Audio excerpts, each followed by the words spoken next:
Or do the rich people cringe and say, don't tell them that, Robert? Yes. Don't tell people what you know. Right. Keep them poor.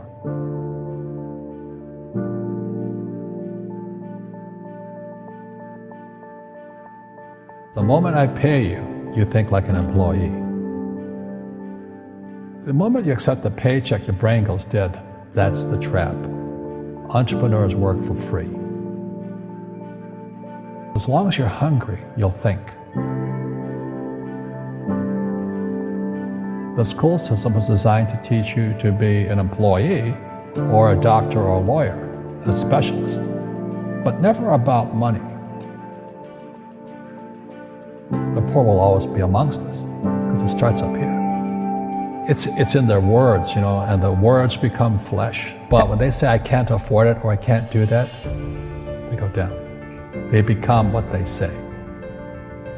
And I meet so many people, I can't afford it. You think I'm made of money? My PhD daddy says, what do you think I am, made of money? I can't afford that. And my rich dad would say, that's why he's poor. Poor people say, I can't afford it, I can't do that, I don't have time.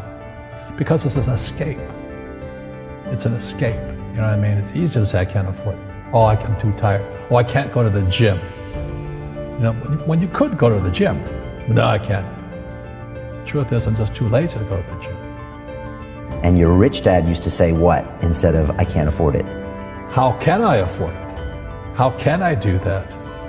A question opens the mind, a statement closes the mind. See, when you say, I can't afford it, your mind shuts down, and you become what you say. People right now who are sitting at home, who are struggling financially or worried about money or unhappy, they may be making a lot of money, but unhappy with what they're doing. It was probably taught to you. Your superego was taught, get a job, work hard, or you'll never be rich, or the rich are evil, or whatever. Poverty is passed on. It's taught in your families. And middle class is taught in families. And until you change your mindset, Correct. Money won't help you, right? Correct. And we see that with people that win the lottery, people that make more money, they still have the same problem. Right. Because they have that poor man's soul. Correct. If you're poor, you'll always be poor. That's really hard for people to understand. Yeah, the money will disappear that fast. Just like most pro athletes, they make millions of dollars, and 65% are bankrupt 5 years later. It's because they come from poor families. But unfortunately, what Mr. Lipton was saying, it's passed down genetically. That's the frightening thing.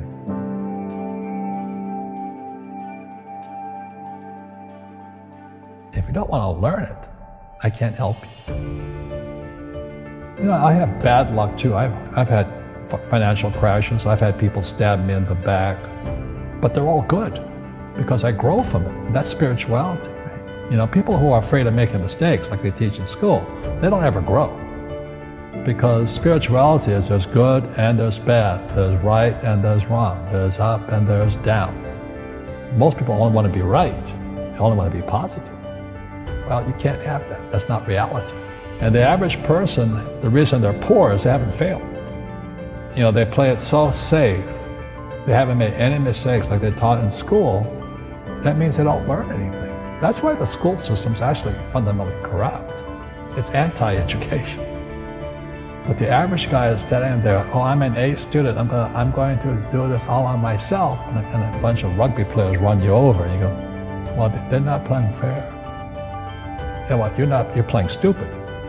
You should have a team. You should have accountants, attorneys, and bankers, and all that stuff. But that's not the game I want to play. I said, then don't play the game.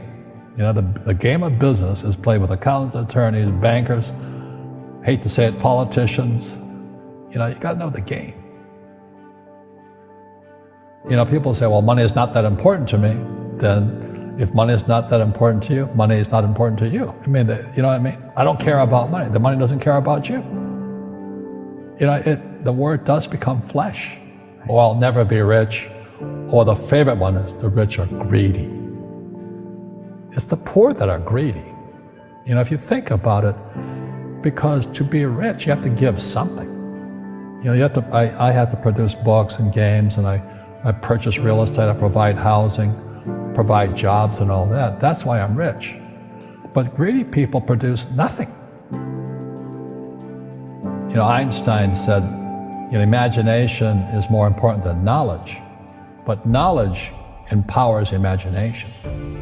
And what most people lack is real business knowledge, like accounting, like debt, like taxes. You got to know that stuff, but they don't teach it in school to anybody. You see, most teachers in school, they're out of ethics. They teach subjects they themselves don't practice. Because I understood what a fake teacher is. A fake teacher is somebody who just wants a job and they'll teach anything. They teach how to shine shoes if you get paid more money. But they really don't know what they're teaching. In life, one of the things I suggest to people, you got to find a real teacher versus a fake teacher. And a fake teacher is somebody who doesn't do what they teach. And a real teacher is doing what they teach every day. Our school systems are making our students weaker. So in school, they have these things called now trigger effects. So you can't, as a teacher, you can't say anything that might upset the student. They don't want anything that might jar their point of view. You see people say, well, why don't you give the poor money? So the only problem with that is it just creates more poor people. Give a man a fish, he fishes for the day, or eats for the day. Yeah, you give a man a fish, you get a lot of people who want more fish, But you teach them to fish. We become creatures of our own habits. And until we break the habit, we don't change. Our schools don't teach that. Our schools teach almost the exact opposite of that. And the average person, the reason they're poor is they haven't failed. They play it so safe. They haven't made any mistakes like they taught in school. That means they don't learn anything. That's why the school system's actually fundamentally corrupt. It's anti-education. So what I say to young people is you find your game. So my game financially is business, number one. Second is real estate. And that's why I pay no taxes. That's why Trump pays no taxes. Legally, it is a combination of business and real estate that gives us an unfair advantage over employees because they don't know what to do. And a lot of people would rather sit in the stands than be in the game. One of the greatest ways to acquire great wealth is playing Monopoly in real life. 4 greenhouses, 1 red hotel. But is that all there is? That's it. Robert, if I could give you some kind of a magic phone and you could make a call to the 20-year-old Robert Kiyosaki and give that young man a bit of advice, what would you tell him? I would just say keep going. Just do what you have to do. Just live it to the fullest, which I did. Nothing I ever did made sense. Could you imagine quitting a $120,000 a year job for $200 a month to go fight in Vietnam and almost die? It didn't make sense, but it was the best decision I made at that time. And I think what most people do is they let their parents or their friends talk them out of life. So afraid of failing. But failing is how we succeed. You look at guys like Edison and all that. They failed like 1,014 times before he invented the light bulb. Our schools punish you for making mistakes. That's why we have so many people who are so afraid of admitting they make mistakes or afraid of failing.